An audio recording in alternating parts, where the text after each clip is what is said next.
this is Russ. Yeah, this is the first review of the year. Yeah, I have a new bike to show you guys for 2024 in case you're watching this in the future. So take a look at this one.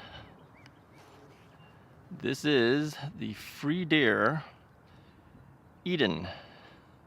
Now they have two different models. There's the Eden, which is a step-through design, and then there's the Sega, which is a kind of a mid-step design. So interesting thing about Freedare is they contacted me probably December of 2023. It's currently April 2024. And they asked me if I was interested in their bike, and I was interested. I just couldn't take it simply because winter was coming on. So here it is in April, and we finally have the bike, and we're gonna do this review. So now, as you know, I usually take bikes only that if I have an interest in it. If there's something about it that's a little unique and stands it out, I'll go ahead and do a review about that bike. So I thought the Freedare actually met that requirement, and so here we are with the Freedare. Let me show you real quickly some of the features that the bike has. I had a chance to ride it yesterday for my first ride out, and it did fairly well. Yeah, went over the hill and everything did really well. So here's the interesting thing about this bike. It's kind of app driven. Well, it's not driven by the app, but it does have an app. So they have their own app here. Let me go ahead and stop my app here right now because I was kind of running it at the time. And let me see if I can get back to the main screen here. I'll end it. So I know it's very difficult to see because the sunlight is really strong right now, but I'll show it to you. Well, let's do it this way. I'm going to show it to you when I'm inside so you can see the screen better. But I will say this, that the display screen that they have is easily seen even with polarized sunglasses on. So that's not an issue. That's a major thing for me because I've had a couple bikes where you really couldn't see too well the display screen unless you put something like packing tape on a diagonal, and then you can kind of see it. But no, this one's perfectly fine. It is a color display. All right, let me show you the display screen here. Let's get a little closer. This is what the display screen looks like. It's actually a nice looking display. It is actually able to be seen in bright sunlight. So yeah, it's a color display. It's got everything from trip meters, whatever type of pedal assist you have, so you can change that. Starts at 0, works its way up to 3, and then this is how many miles I've ridden so far, 23 miles at this point. And as you're moving the bike, let me see if I can. So I'm just hitting the throttle. You can see we're going quite fast. So yeah, all of that is actually captured here on the app as well. So if I come here and I just turn on the bike here and I hit the word go, all of the stuff that was here is duplicated here. But you also have a compass right around here. It tells you what direction you're going. Your speedometer's here, the same thing, the number 3 is here. You can control things here too. You can basically tell it, well, let's see. If you hit start, all right, that means you're starting a new ride, and you can control things as well here. So if I hit 2, you'll see that that's changed over here. If I hit on the app here, I hit 1, it's now assist level 1. So I mean, you could go through here, but why would anyone do that? I would tend to think you would probably use your pedal assist control pad here to do that. So you do have, again, indications for, what your maximum speeds were, how long were your ride times, how far did you ride on that ride. You can turn on and off the light as well. So here you can see I turned the light on. You'll see it right over there on the wall. I can turn it off from the app, turn it on from the app, turn it off. So you have the ability to control it from the app. Okay. You could also do other stuff here. You can set up things like sport mode, normal mode. There's a lot of different modes you can set it for. I had it set for sports mode, so It's now set up for the sport mode so that when I'm riding, I have the full maximum 28 miles per hour if I want to. All right. So also they have a thing here that says meter, but you can also hit map. I'm not going to do that too because that shows you where I'm at. So, but that's where you can actually see your current location. You have other options too. Let me get out of this. I'm just going to end that. Find my bike. It'll tell you exactly where your bike is located, and I can't do that again because that'll tell you where I'm at. And bike detection will tell you where the bike is located if it's been taken. So that's kind of nice. All right. So there's a lot of functions on the app that's controllable to the bike.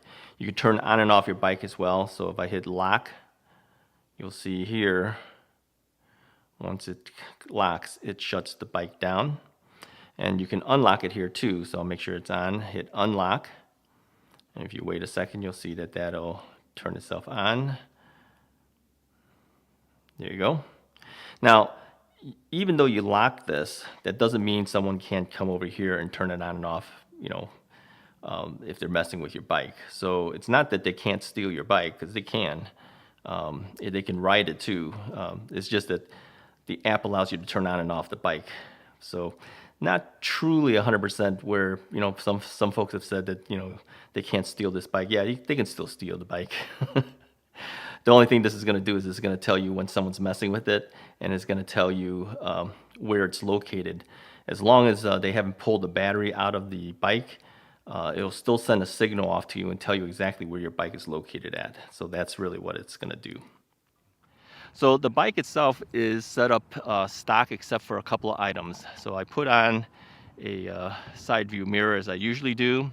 I took the control panel here and moved it from here and moved it forward so I can put these extra things on. Now, one thing it does not have, it doesn't come with a bell. All right, so my suggestion to Freedare is get a bell. Get one like this if you can. This is a very low profile. It doesn't take a lot of space. Yeah, get something like this. It cost me like $1.74 or something like that. These are not very expensive bells, but you're gonna need a bell because it doesn't come with one. So I added the side view mirror, the bell, and a cell phone mount, so I can put my cell phone here for you. All right, well, since we're already here, let's talk about these other things. It does have a thumb throttle, which is standard with it. What I do like, it has locking hand grips. So there's screws here. So this thing doesn't spin when you're using it, all right? Some of these hand grips, they do spin. It is rubberized. Feels really good. I really like it. The standard Shimano 7-speed SIS shifter is here. They have very good cable management. I did make a modification though. The cable management was actually put all the way across. I actually cut it and separated it into two individual pieces. And the reason I did that is because the included front basket was kind of rubbing up against the cable management. So separating it made it easier. Okay, I put my keys here. People always ask why I have my keys hanging. I never leave my bike, so it doesn't matter. And since I have so many different bikes to keep track of, it's just easier for me to leave the keys on the bike itself. But of course, if I'm leaving somewhere and I'm locking the bike up, I would take that with me. It does come with Tektro hydraulic brakes, which is really nice. We see this in a lot of bikes that are of higher quality. The rotors are 160 millimeter rotors on front and back. And there is a suspension front seat. Suspension front tube. I was gonna say seat post.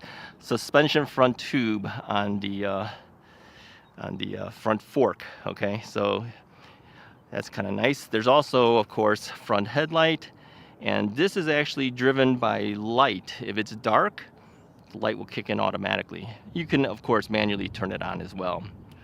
Included in this is the front basket and also the rear rack.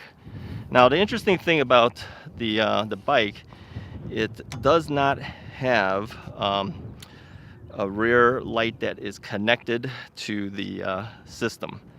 So although you do have a rear tail light, it is battery driven. It is not connected to the main system, which means if you pull on the brakes, that's not going to light up. And of course, you'll have to charge the batteries. So I think for future iterations, I would like to see this connected to the bike. All right. The derailleur is Shimano. It's a Shimano tourney derailleur. And of course, the gears are from Shimano as well. It is a Bafang motor. I don't know if you can see. I'm going to see if I can angle a little bit, but that is a Bafang motor there. Bafang is very well known as one of the nicer motors. 26-inch by 4-inch fat tires made by Kenda. Kenda, of course, being one of the better brands out there. Now the bike itself is very heavy duty looking. Yeah, it's built very well. Although this is a step through design, you'll notice over here, this does raise up a bit. And the reason for that is because that gives you more rigidity there, but that means the step over height is a little higher. The battery is integrated. So this is a 48 volt, 20 amp hour battery. So you've got a lot of battery there to keep moving forward, okay? All right, what else could I mention here? The saddle, your typical saddle. This is an SR saddle. I've seen this brand on other bikes before. It's okay. It's not bad. Not super cushy, but there's some cush to it. For me personally, I probably would replace it. And also the seat posts. You can notice here too, I am about an inch higher than the minimum insertion height. And that's because at the minimum insertion height, I don't get the full leg extension that I prefer. Now, that's not a real big deal. You can always buy another seat post. I took a look on Amazon to find out how much seat posts cost. And I saw prices of just the posts themselves for about $10 roughly. But then you don't have this thing that connects to the saddle. So the ones with this section here, they're probably about $18 to $20, $22, something like that. So you might be able to find one that fits you better if you're a taller rider.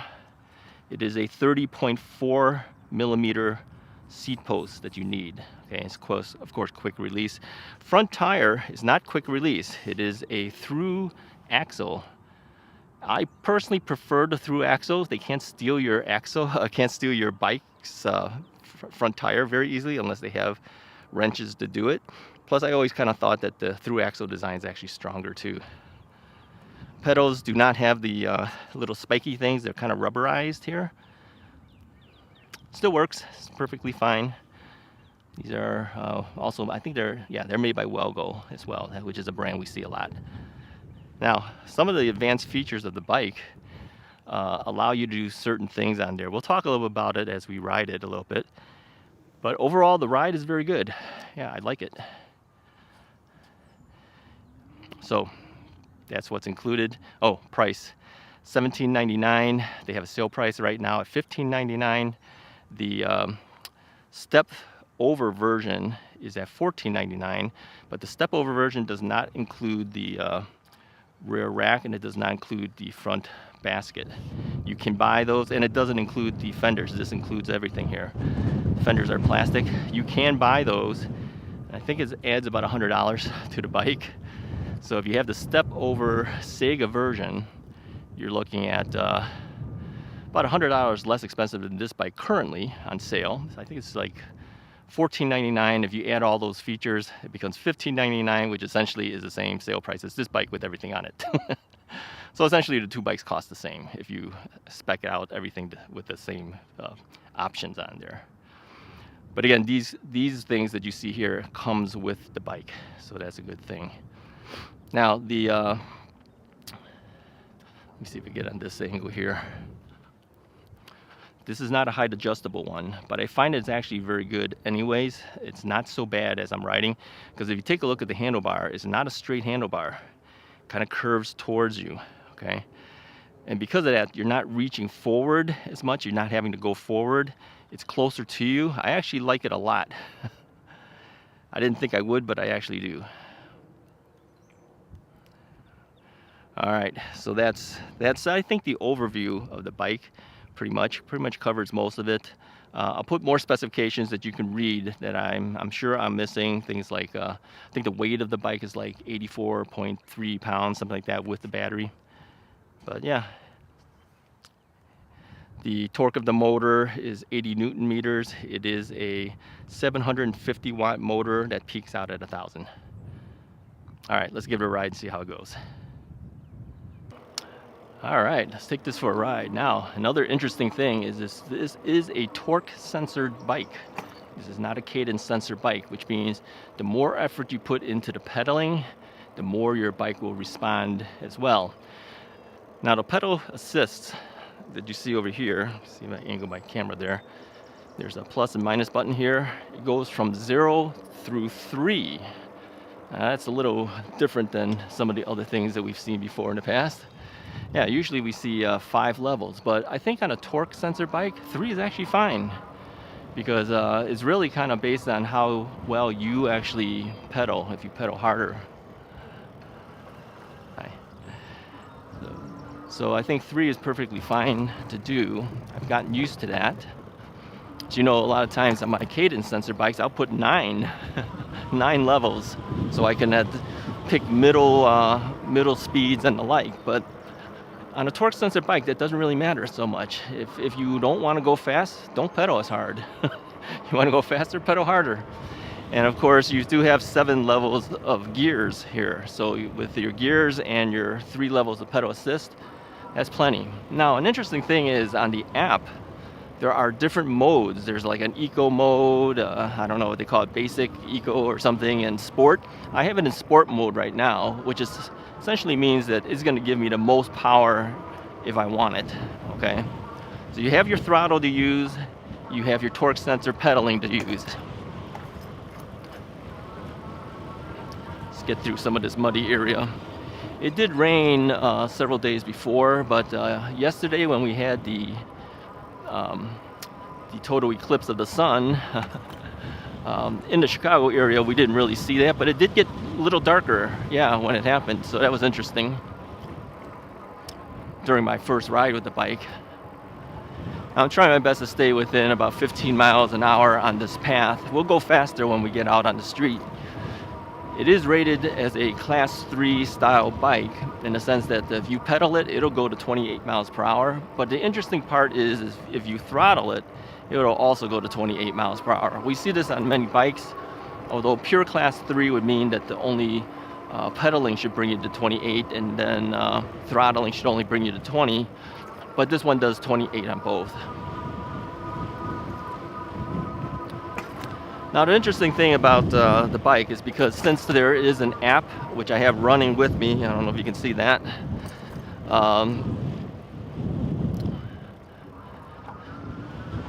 the speedometer shows the same thing that you see on the display screen. So you kind of think about it and you go, well, why would I even want it on then? Well, it tracks a bunch of things. There's actually a calorie counter too. So it'll kind of estimate what they think that you've used in calories based on how you've been pedaling.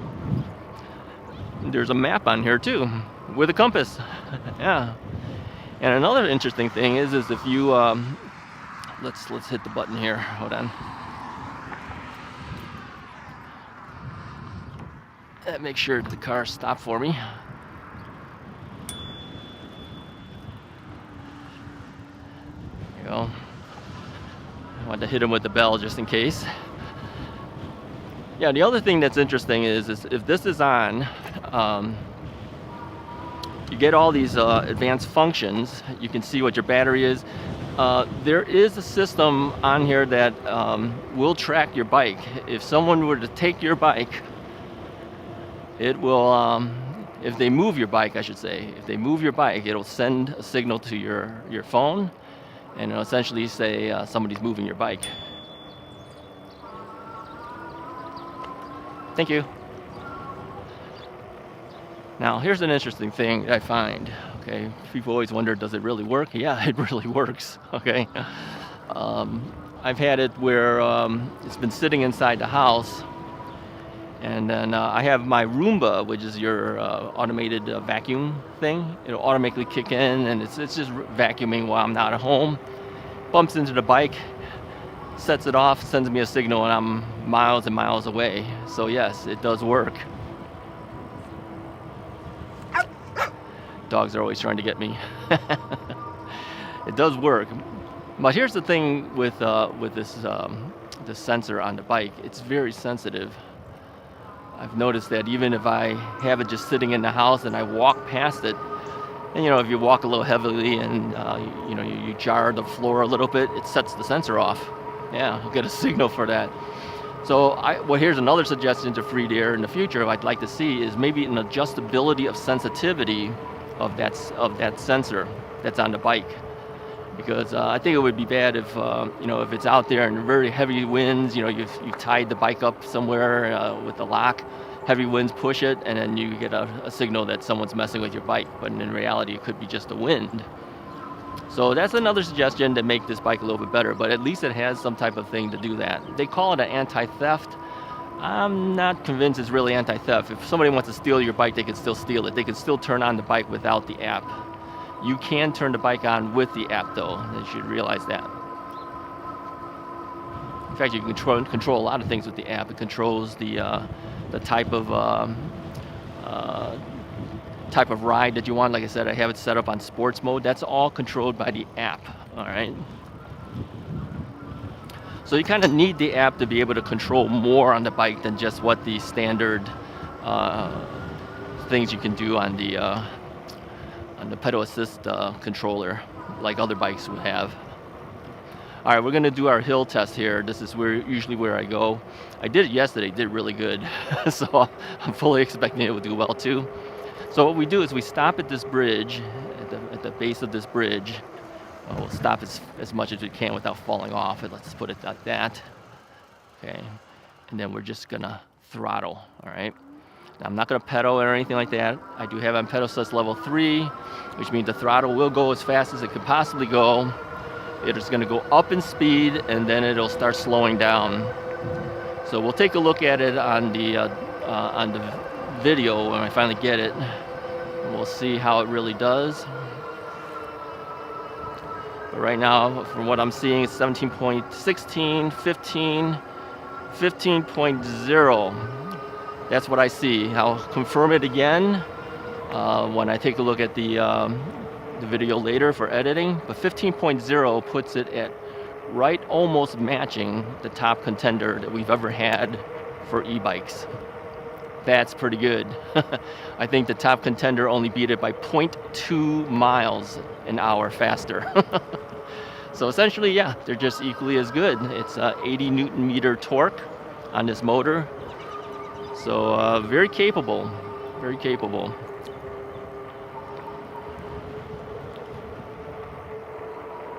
I think a lot of people are always interested. Now, if you were to pedal it, you would go a lot faster over the hill. And some of these bikes, because maybe the torque is not as good, some of the bikes can only go over it at about 6 miles an hour, 7 miles, 8 miles an hour. This one's doing 15.0. It's pretty good.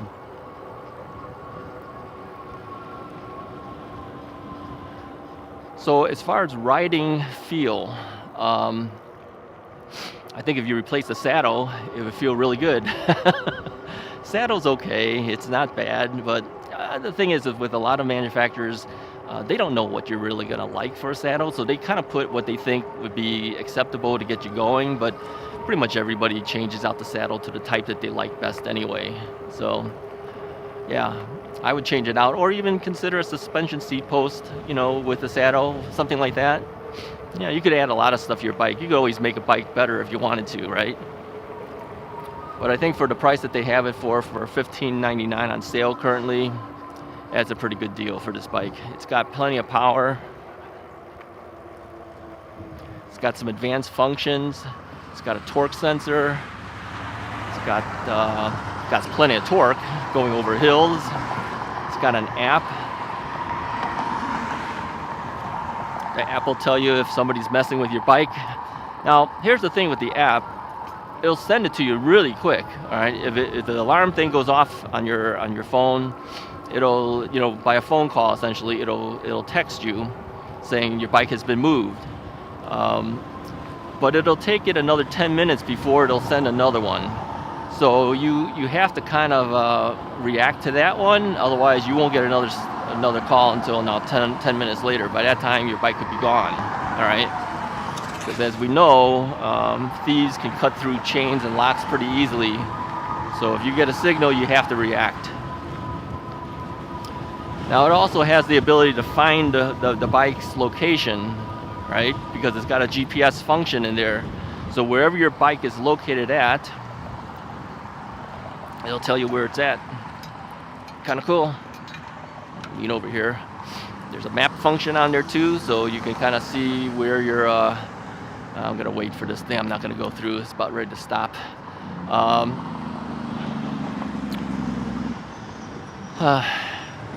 Well, I'm gonna edit at this point. I'm not gonna have you waiting through the stoplight with me. We'll talk more when we get to the other side of the road. Okay, I'm back. Had to wait a while to get through that intersection. Yeah, there's actually a map function on here too. Let me see if I can do that here. And go down a little bit. Can you guys see that? So it actually tell you where you're at, or it can go back into its standard mode. Yeah, the ride is actually really good. It feels good. It's fast. Like I said, it will go up to 28 miles per hour. I was able to get it to 28 miles an hour yesterday. Right now we're fighting a headwind, so obviously that's going to slow us down a bit.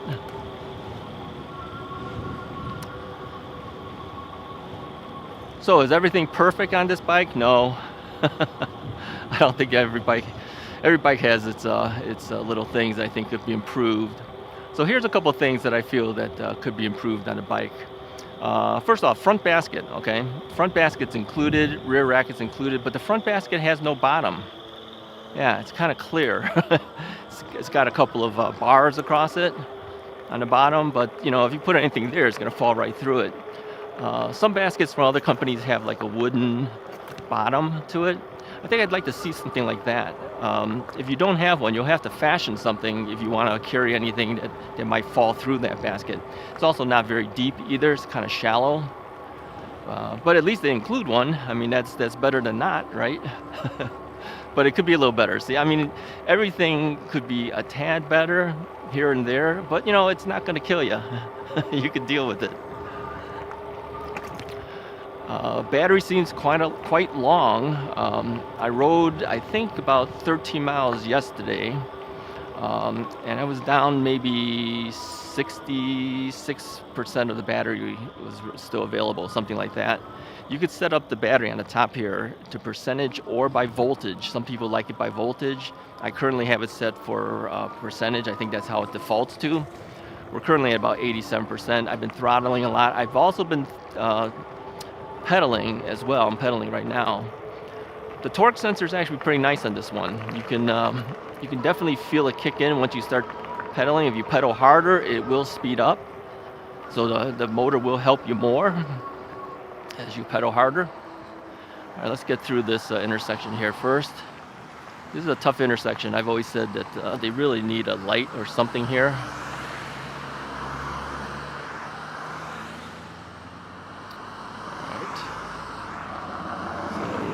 To go after this car. If we're lucky, we can make it. There we go. That's a tough intersection. They really need some type of crossing over there.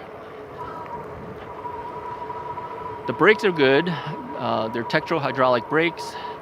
The 160 millimeter rotors seem to work fine. Cable management is good, but again, like I said, I split it. I put some on one side of the basket and the other on the other side. It makes it a little bit easier, I think, once the basket's on there. I do like the fact that this particular model includes the plastic fenders. I prefer the plastic fenders, yeah, because you know when pebbles and stuff hit it, it doesn't go ping. You know, it deals with it pretty well. You would definitely want to put a bell on this bike. Another thing the Freedare can do maybe in the future is include a bell. Otherwise it will ask the buyers to buy a bell. Yesterday I did not have my bell on there. I didn't realize it didn't have a bell until I needed it, and I go, oh, there's no bell. So I put on the one I usually put on most of my bikes. So little things, right?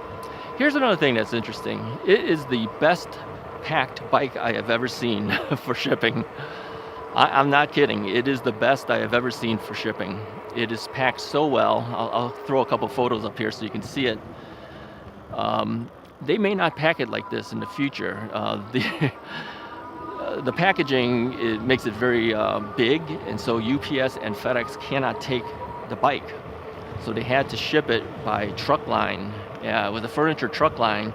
The nice part about it though is that that company called me to make arrangements of the day that they will deliver, and also they called me a little bit before they were able to deliver, but they did give me a time frame of 4 hours, and they made it within that 4-hour time window. So that was good. But I asked Freedare whether they were planning to do that going forward, and they says, well, we're probably going to try to streamline the boxing so it'll fit FedEx and UPS. So you may not see it in the future, but they said for now, as long as there's inventory, they will be putting it that way. So if you want really good packaging, you want to get it one as soon as you can. Hey, if you're interested in this bike too, I do have an affiliate link that is in the description of the video. I appreciate it if you make your order from that. That helps me out a little bit, helps the channel out. All right, let's do a little pedaling here. Yeah, it's pretty nice.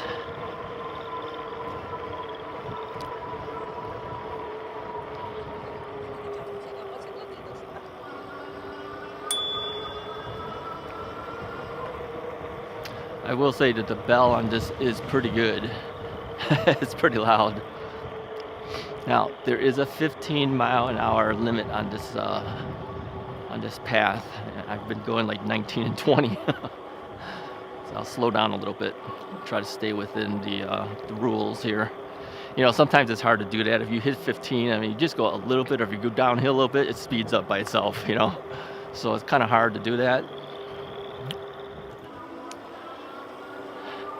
So what's my overall impression of the bike? Yeah, I like it. Yeah. Especially at the sale price right now, $15.99. I think they give you a lot for the money. Yeah. We didn't have features like this back when I first started getting e-bikes years ago. It costs you more money. It doesn't even have half the features that this thing has. I think value-wise, it's very hard to beat nowadays with what's coming out on the market.